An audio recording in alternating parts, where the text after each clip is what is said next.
Assalamualaikum warahmatullahi wabarakatuh. Waalaikumsalam warahmatullahi wabarakatuh. Selamat pagi teman-teman semua. Pagi. Jadi hari ini kita akan sama-sama mendengarkan penjelasan dari teman kita kelompok 12 terkait penjelasan ekuitas saldo laba. Yang pertama itu akan dijelaskan oleh Nadir Mansoya. Selamat pagi Bapak. Kemudian penjelasan dari Jessica Alexia P. Rumah Horbo. Kemudian Nabila Cantika. Selamat pagi Bu.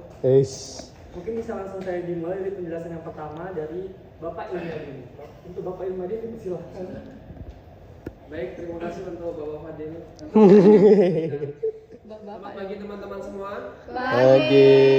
Baiklah, pada kesempatan pagi hari ini saya akan menjelaskan tentang kebijakan dividen.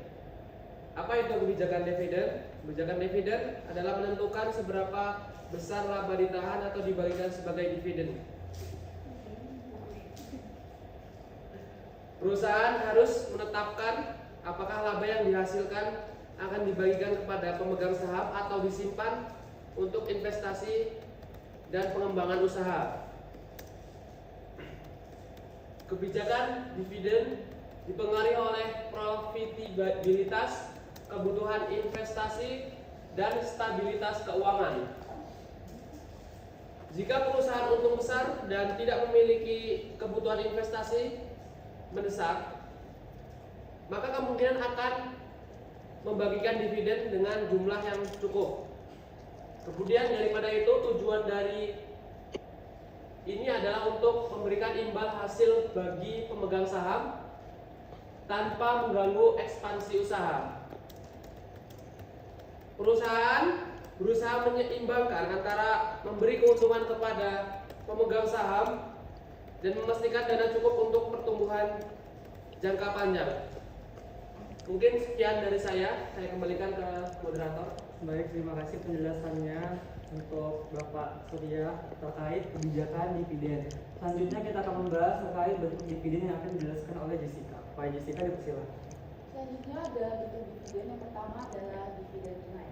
Dividen tunai merupakan bentuk dividen paling umum yang langsung meningkatkan pendapatan pemegang saham. Yang kedua yaitu ada dividen saham, dibayarkan dalam bentuk saham tambahan, yang dimana memberikan tambahan kepemilikan saham tanpa memakan kas perusahaan. Yang ketiga ada dividen properti dalam bentuk aset selain kas, itu biasanya jarang digunakan. Biasanya berupa barang atau aset lain yang digunakan dalam kondisi khusus.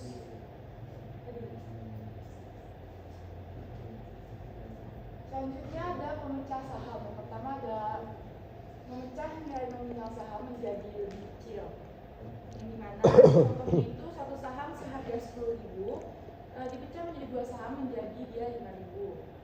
Yang kedua ada tujuan meningkatkan likuiditas saham, yang dimana dengan harga saham lebih murah per lembar lebih banyak investor bisa membelinya. Yang ketiga ada tidak mempengaruhi total likuiditas atau kekayaan pemegang saham, yang dimana jumlah saham bertambah tetapi total nilai investasi tetap sama.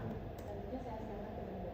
Baik, terima kasih Pak Jessica atas penjelasannya mengenai bentuk dividen dan pemecahan saham. Untuk terakhir, penjelasan mengenai pencatatan dan penyajian ekuitas yang akan dijelaskan oleh Nabila. Kepada Nabila dipersilahkan.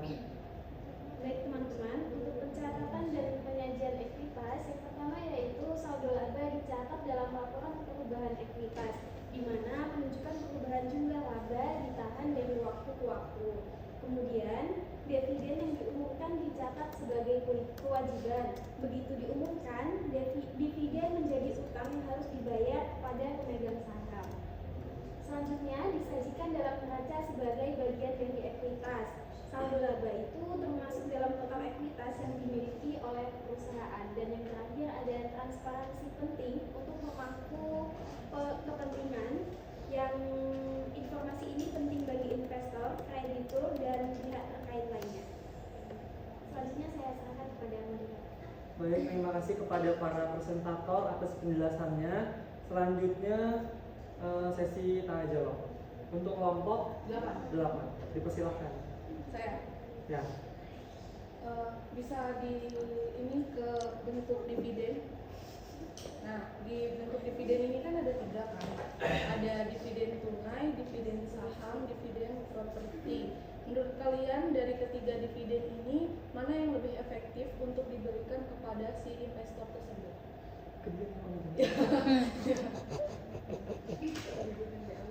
Lebih efektif ya. Yes. Nah, Ini mau ditampung atau tampung? Tampung dulu.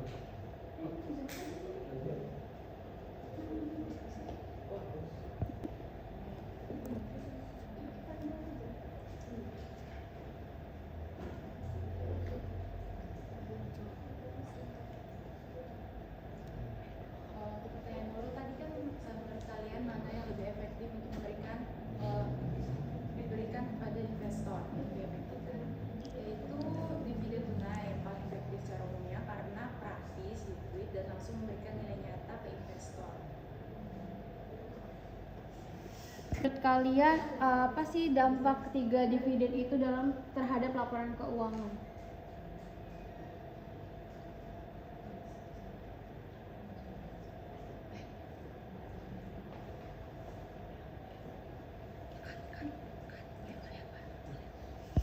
Saya akan menjawab pertanyaan dari Putri. Jadi pertanyaannya adalah dampak dari bentuk dividen ini terhadap laporan keuangan. Tentu yang pertama dari dividen tunai itu berdampak langsung pada kas, berkurangnya aset turun. Kemudian ekuitas berkurang. Untuk laba dan rugi tidak berpengaruh, khusus di dividen tunai. Kemudian di dividen saham, laba ditahan berkurang di neraca. Kemudian modal saham atau agio saham bertambah. Kemudian total ekuitas tidak berubah, laba dan rugi tidak berpengaruh. Kemudian yang ketiga ada dividen properti.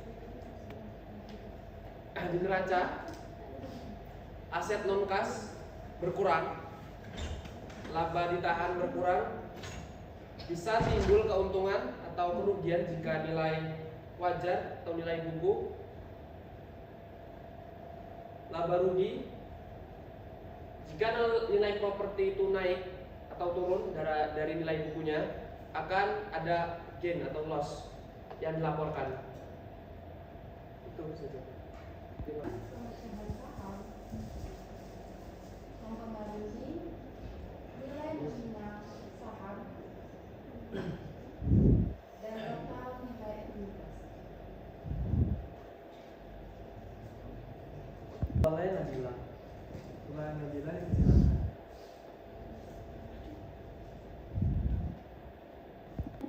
Pertanyaan Kak Maka, tadi bagaimana pemecahan saham mempengaruhi nilai nominal saham dan total nilai ekuitas? Pemecahan saham itu sendiri adalah pemecahan jumlah lembar saham menjadi lebih banyak dengan menurunkan nilai nominal per saham tanpa mengubah total nilai ekuitas perusahaan. Contohnya, misal perusahaan melakukan stock split atau pemecahan saham 2:1. Artinya setiap satu saham dipecah menjadi 2. Kalau sebelumnya nilai nominal per sahamnya itu 1.000, setelah split atau pemecahan saham itu jadi per sahamnya itu 500. Kemudian jumlah saham itu beredar naik 2 kali lipat, tapi total nilai ekuitas tetap sama karena hanya bentuknya yang berubah, bukan nilainya. Jadi yang berubah itu nilai nominal saham turun, jumlah sahamnya naik, total ekuitasnya tetap. Baik, terima kasih. Oke, mungkin saya izin menjawab sedikit. Kemudian nanti akan ditambahkan oleh teman-teman saya jika memang masih ada yang kurang. Tadi pertanyaan adalah tantangan transparansi tentang ekuitas ya. Iya Mbak. Mungkin sedikit menjawab untuk hal tersebut. Tantangan transparansi ekuitas tersebut mungkin tantangannya adalah di investor sendiri menurut saya. Karena ada mungkin beberapa investor yang mereka sendiri itu tidak paham akan ekuitas itu sendiri. Jadi tantangan dari perusahaan itu adalah memberikan pemahaman kepada para investor tentang ekuitas tersebut. Mungkin ada tambahan dari teman-teman. Mungkin itu saja dari saya. Terima kasih Mbak. Baik, apakah dari kelompok lain ada yang ingin bertanya lagi? Udah teman-teman.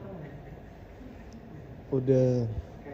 Mungkin sekian ya, terima kasih kepada para penanya dan kelompok 8 yang sudah menjawab. Mungkin sekian presentasi dari kelompok 8 mengenai ekuitas saldo laba. Oh, kelompok 12, sorry. Lagi ya. Mungkin sekian presentasi dari kelompok 12 mengenai ekuitas saldo laba. Lebih dan lebihnya kami mohon maaf. Lebih dan lebihnya. Mohon maaf. Sekian dari kami. Assalamualaikum warahmatullahi wabarakatuh. Waalaikumsalam warahmatullahi wabarakatuh.